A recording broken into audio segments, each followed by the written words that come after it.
We come to accept that there are some times of when betrayal is ordained for your journey.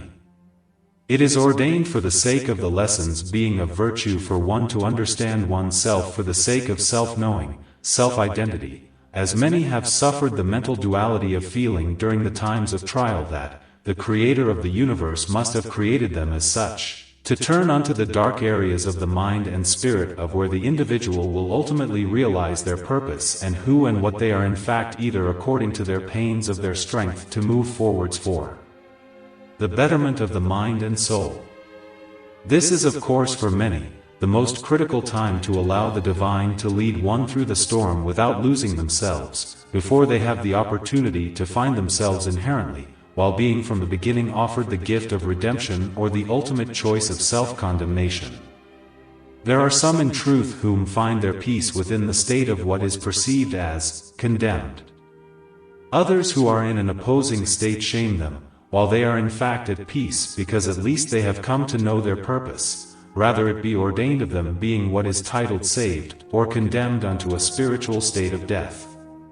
One and all must come to accept that every state of existence has a dual component which offers the choice element for the consideration of one or the other, until one comes to understand either one or the two through the times, realize their plight or ultimate identity and position. Where one finds peace in their state due to their destiny, others may perceive that state of being chaos. One comes to know that destiny leaves no room for individualized choice. You are either destined for to be of the light, or you are destined for the darkness. All of this is governed and identified through personal perception. The realization to the host in this truth brings peace of mind and identity. No more conflict, nor effort to be what they were not created to become. Considering of how much pain is remained inside of the human being, and of how they have identified themselves with it, this determines if they will choose to remain with their real identity, or allow the effects of the past mold their identity into what they have been made to feel, is their real state in totality, rather by essence is good or evil. Or, both.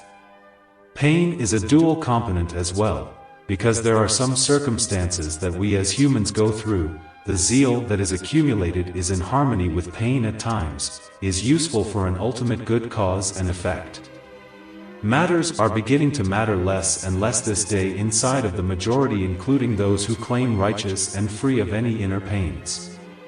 Observe around at the corruption upon every level, as it has become so often expressing itself within the environment because of what is activating inside of the human being. It is becoming a culture of moral decay. A trend of a willingness for spiritual death. But, is that a sanction for one to give up upon their purpose and identity? When you are in a dark place in your life journey, you are capable of knowing that you are within a dark place only because of the light of the living power within you, despite of how secure, powerful or content it feels. Know that the resolve lies within you. Be confident of what lies inside of you and embrace its divine love and guidance. You are the path which paves the way to clarity and therefore, freedom. You are that light in the midst of the darkness. It's you. We live in times of when things transpire that are perceived as unfortunate, is fortunate for others involved. We find the duality in this movement called living, and so because of its dual design, those pleasant times are not permanent nor are the unpleasant times. The movement, the ing, is a direct description of a moving and therefore living reality. A living, moving presence we are within.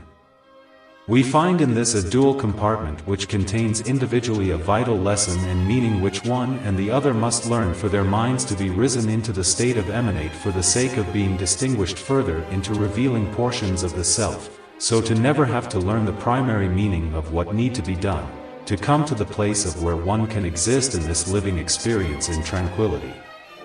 What has been structured and established into power by this Western culture by our submission, rather it is money, the need for food or anything that we have been programmed to depend upon, rules the minds of the human beings to the degree that living has become more of a struggle than a pleasant venture producing bliss.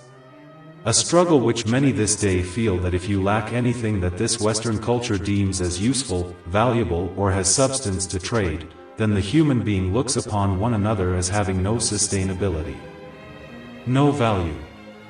This of course is not true. Every experience holds a dual chamber imbued into it, where some will get it, some will not, as well as some get the lesson and yet still reject the truth of it because of ego or being narcissistic. The most dangerous act that anyone can commit is having an ulterior motive hidden from one whose intentions were innocent. One will find that what was expected was not only a fantasy, but a human being who is gravely inconsistent and cruel because of being ruled by the demands designed into this government system, in which causes a coldness in people, which to them feels justified. It feels justified because of the demands placed into the conditioning process for to rule as well as destroy the people who are the governed. The attack upon humanity itself never sleeps. But this will all come to a close soon. It depends upon no one but ourselves. That is the biggest truth which has been hidden from the masses. Hold yourself together, because this was all put in place to pull you out of that state inside of where there is soundness of mind and spirit. Written by David Anthony Brayboy.